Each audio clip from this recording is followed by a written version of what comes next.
About 50 newsrooms so far use Hearken as a tool to bring the audience into the process of identifying which stories to cover. Now the startup is expanding its tools to make it easier for reporters to share what they find out along the way. The interactive reporter's notebook will give audiences access to information that is often lost during the reporting process. Let's say a reporter is working on a story over the course of a week.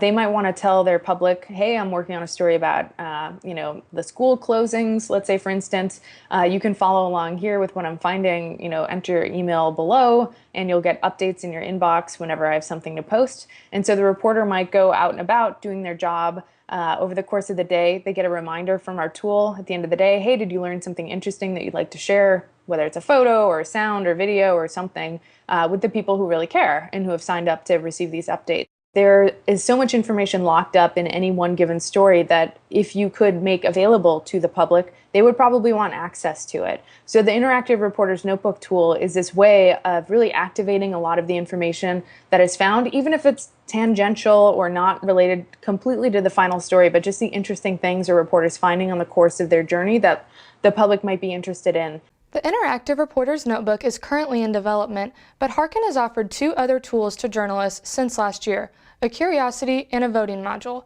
Both are designed to involve audiences early on in the pitch and assignment phases rather than after something is already published.